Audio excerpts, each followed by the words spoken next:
Shalom, irmãos. Eu vou postar um vídeo para vocês. Eu queria que vocês prestassem muita atenção, porque nesse vídeo, a primeira coisa é que esse vídeo prova a passagem dos hebreus no Mar Vermelho. A segunda coisa prova o nome de Yah, o nome verdadeiro. E a terceira coisa é que eles provam que o povo hebreu era negro.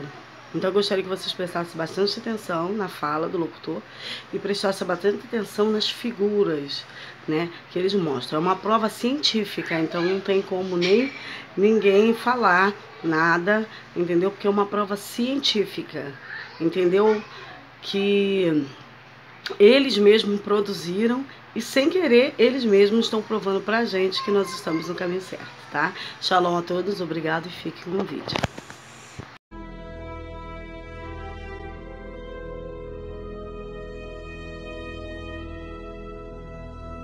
A história de Moisés, Êxodo, está no cristianismo, judaísmo e no islamismo.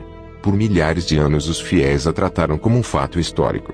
Mas nas últimas décadas os estudiosos a têm chamado de conto de fadas.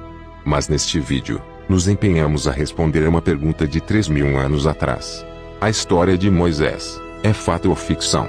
É importante lembrar que a Bíblia não precisa da ciência para ser comprovada, nem tampouco nossa fé está firmada em fatos que vemos ou podemos reproduzir em um laboratório qualquer. Se esperarmos conhecer a Deus através de coisas que podemos provar cientificamente, nunca o faremos, pois Deus se revela de forma espiritual.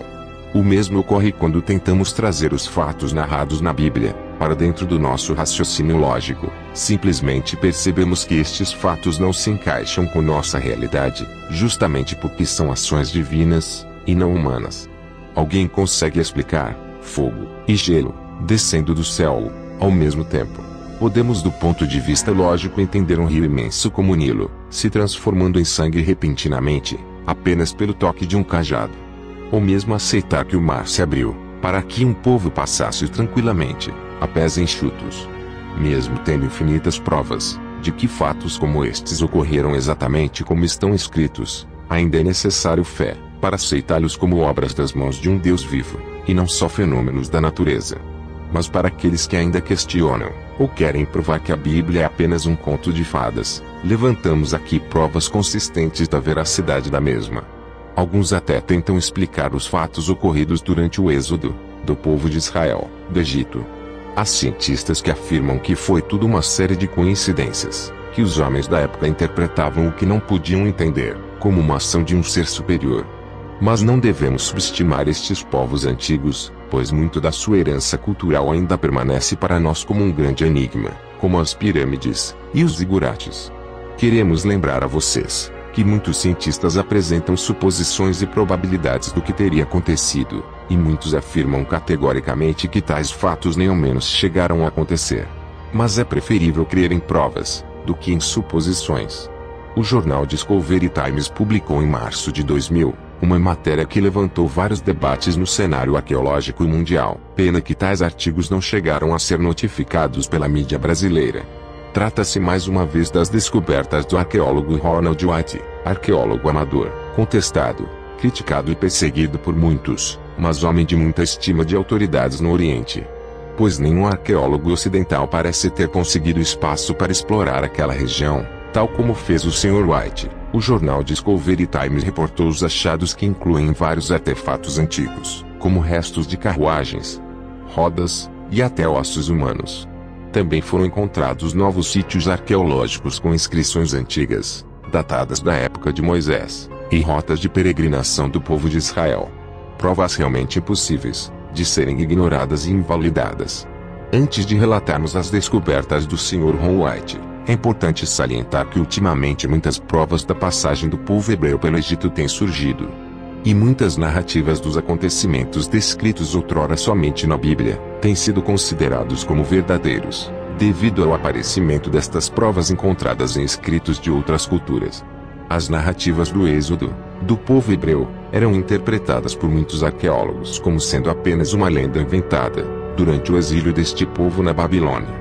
Segundo alguns historiadores do nosso tempo, a história dos hebreus é bem mais nova do que se presume, e personagens como Moisés, José, e até mesmo o grande rei Davi foram apenas uma invenção moral para manter o povo hebreu com sua estima mais elevada durante os anos de cativeiro e escravidão na Babilônia.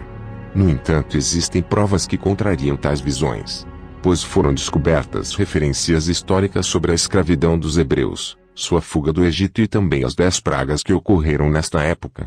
Em 1947, o arqueólogo Henry Xavier achou parte de um monumento, ou estela quebrado, datado da época do faraó Ahmose, por volta do ano de 1500 antes da Era Comum. Por incrível que possa parecer, o monumento estava coberto de inscrições hieroglíficas, que espelham a narrativa bíblica. Ela relata uma grande catástrofe ocorrida no Egito, envolvendo chuvas, trovões e relâmpagos. Este tipo de tempestades são muito raras no nordeste da África, pois é uma região muito seca.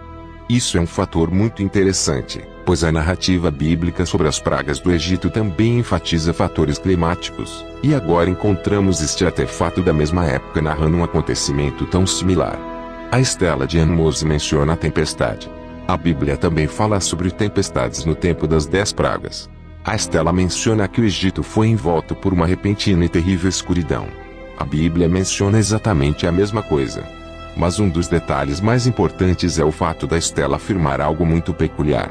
Está descrito que, embora os egípcios adorassem vários deuses, a escuridão e a tempestade se deram quando Deus, no singular, manifestou seu poder. A estela de Ahmose trouxe uma teoria interessante a respeito do tempo do Êxodo e dos personagens envolvidos neste acontecimento. A Bíblia não menciona o nome do faraó do tempo de Moisés. Mas se levarmos em consideração o que está escrito na estela, podemos concluir obviamente que este homem não poderia ser outro, senão o próprio faraó Ahmose. Algumas probabilidades de o faraó Ahmose ser o faraó da Bíblia. 1. Ahmose quer dizer a lua nasceu.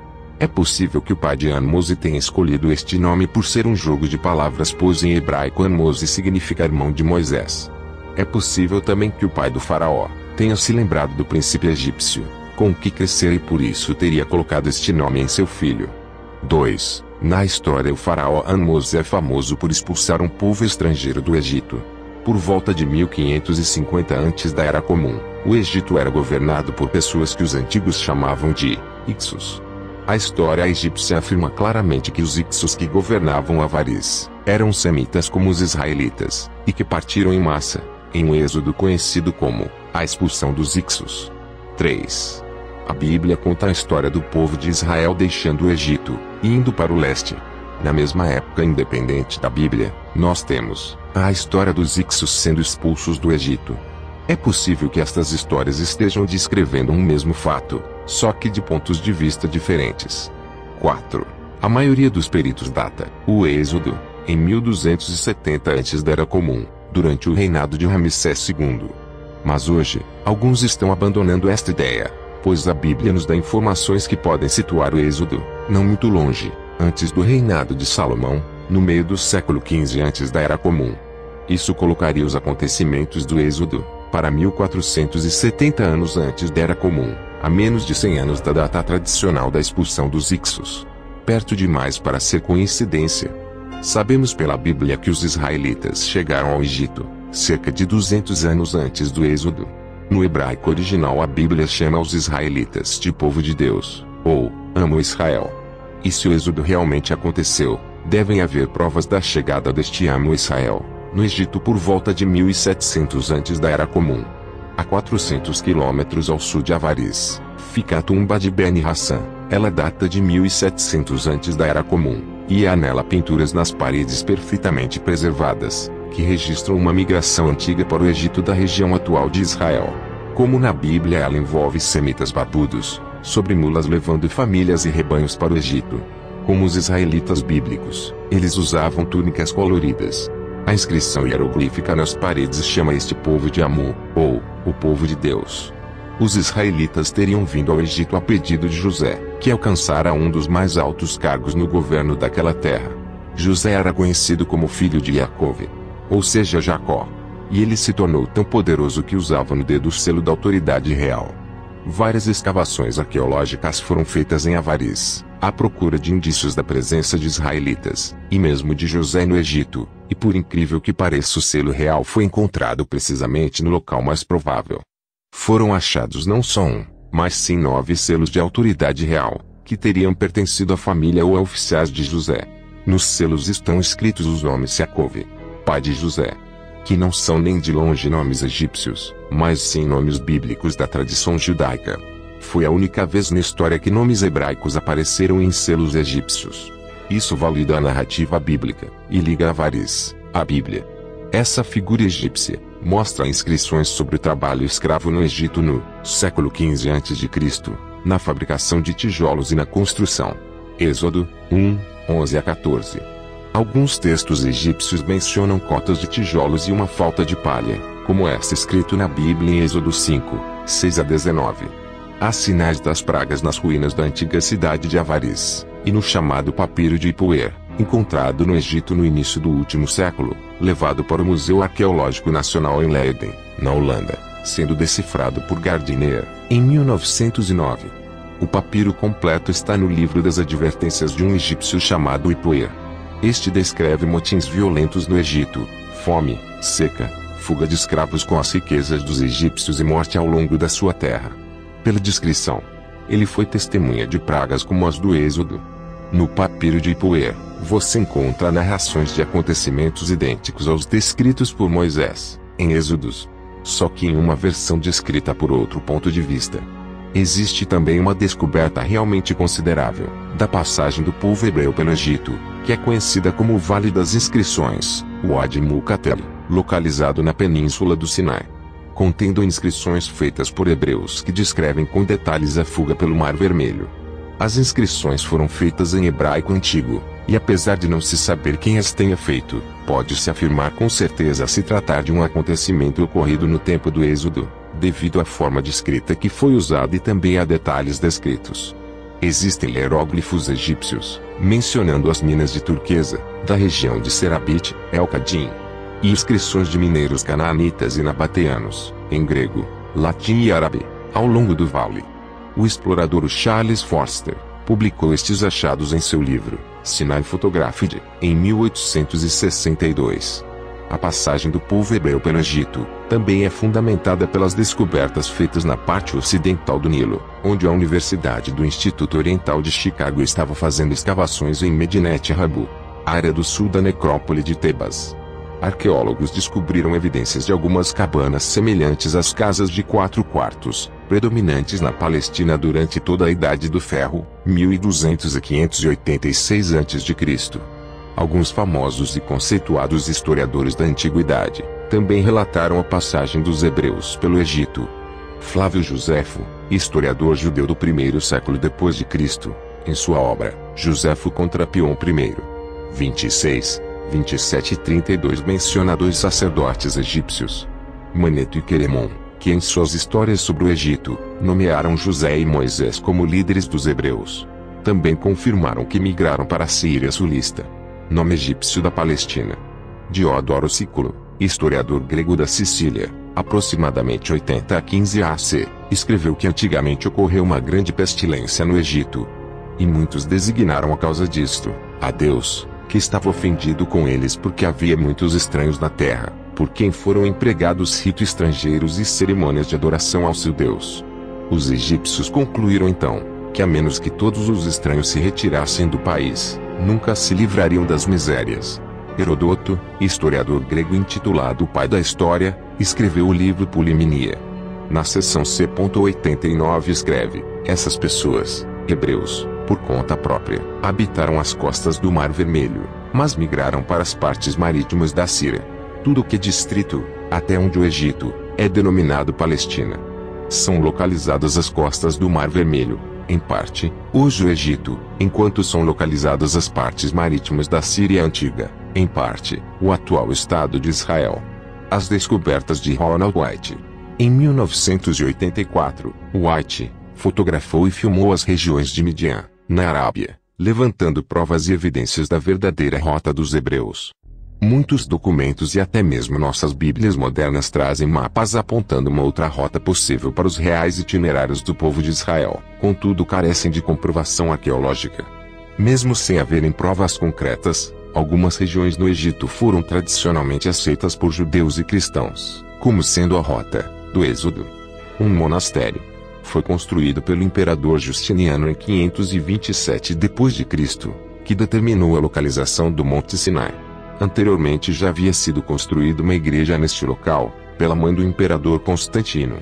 Mas esse pequeno vale não tem espaço para acomodar mais de 2 milhões de hebreus com seus animais e objetos. Em Êxodo 3, verso 12, o verdadeiro monte fica em Midian, na Arábia, onde Moisés pastoreava para seu sogro. Região que foi primordialmente alvo das pesquisas do Sr. White e sua equipe. A rota proposta por White, o que anteriormente se presumia era que a travessa do povo no Mar Vermelho teria ocorrido no Mar de Juncos, Lagos Amargos, onde hoje é o conhecido Canal de Suez. Mas o local onde podem ser obtidos mais indícios da travessia é a praia de Nueiba, no Golfo de Aqaba, a única praia no Mar Vermelho suficientemente grande para a quantidade dos hebreus do Êxodo, cerca de 2 milhões. Para alcançar essa praia, o povo teria caminhado mais de 300 quilômetros sem fazer pausas e com alimento apenas para 7 dias. Êxodo 13, 6 a 8. Uma base forte, para também se acreditar que a travessia foi realizada neste local é o fato de ter sido detectado através de um mapeamento topográfico a existência de um platô de 100 metros de profundidade e 900 metros de largura com rochas agrupadas em linhas nas bordas, formando uma espécie de ponte que se estende por aproximadamente 18 quilômetros da costa egípcia até a costa árabe, o que teria levado em torno de 6 horas para o povo ter percorrido esta distância. Há também um provável local onde os egípcios avistaram o povo hebreu, às margens do Mar Vermelho, Êxodo 14, 9 a 10. Esta passagem é o único meio de chegar até a praia. Além das teorias do Sr. White já demonstrarem ter uma maior consistência do que as que antes foram estabelecidas por outros pesquisadores. O que vem a validar mais fortemente as suas ideias é o fato de que 2 colunas idênticas foram encontradas às margens do Mar Vermelho, ambas trazendo inscrições antigas em hebraico. A primeira coluna foi encontrada no lado egípcio, em Nueiba, em 1978 com inscrições em hebraico ilegíveis, pela erosão.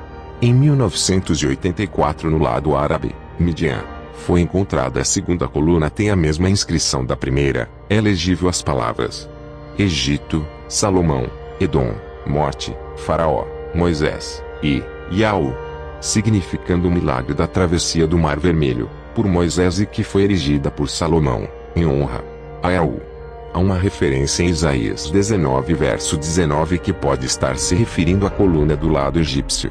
Tendo em vista todas estas descobertas, os arqueólogos agora estavam convencidos que a travessia do Mar Vermelho teria ocorrido exatamente neste local, devido ao número grandioso de probabilidades. E o fato de existirem estas 2 colunas, de um lado a outro do mar traçando assim uma linha reta. As colunas teriam sido erguidas pelo rei Salomão, que em sua época possuía o controle dos mares e tinha autoridade nestas regiões. Mas ainda faltavam provas mais conclusivas que pudessem dar às narrativas bíblicas a veracidade que necessitavam para provar aos incrédulos que tudo ocorreu da forma que a Bíblia descreveu. Que a Bíblia tinha razão em afirmar que o povo hebreu foi escravo no Egito. Isso hoje é um fato. Que as pragas teriam ocorrido, disso também encontramos bases. Mas e quanto à abertura do Mar Vermelho? Era exatamente esta pergunta que Ron White queria responder. Então, tendo por base as 2 colunas, traçou-se uma rota de mergulho que esperava-se que revelaria indícios de uma travessia de uma grande multidão naquele local. E também teriam que ser encontradas provas de que pessoas teriam sido mortas quando o mar se fechou. Curiosamente, foi exatamente isso que os mergulhadores encontraram. Indícios mais do que suficiente para comprovarem que os textos bíblicos eram exatos. Em profundidades de mergulho até 60 metros. A partir de 1978 feitos por White, foram encontrados artefatos, como ossos, cascos, rodas, restos dos carros egípcios entre outros objetos. O material encontrado estava incrustado nos corais que haviam crescido, com o passar dos anos. No entanto foram usados detectores de metais. E foi possível perceber que além do que foi trazido à superfície ainda havia muitos objetos fossilizados nos corais, provavelmente pedaços de carruagens egípcias. Pode-se notar várias costelas humanas fossilizadas nos corais, formando um emaranhado de ossos. Eixos de carruagens. Detectores de metal indicaram presença forte de minerais de ferro. Rodas fossilizadas nos corais. Devido às rodas serem folheadas de metal, não foram consumidas facilmente, embora bastante desgastadas, ainda mostram o formato que tinham.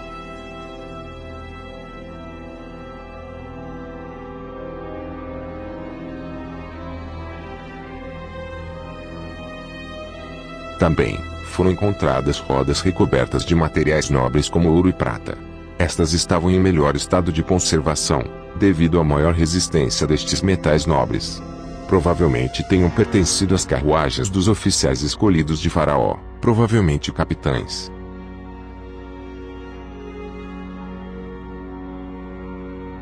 Retirando os corais de uma das rodas, nota-se a ausência de um dos raios.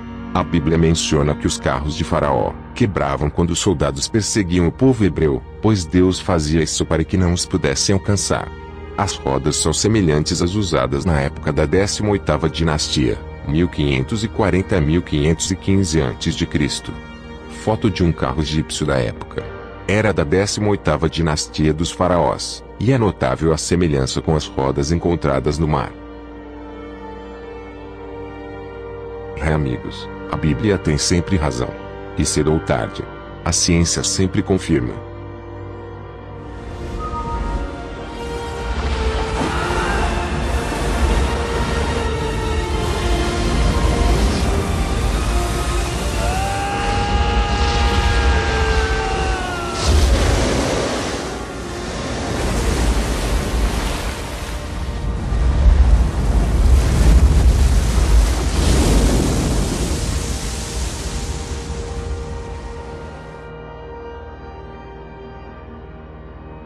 Obrigado por assistir esse vídeo até aqui. Se gostou do vídeo, não esqueça de comentar aí embaixo e deixar seu like. Se inscrevam e acompanhem o canal Despertar. Até mais.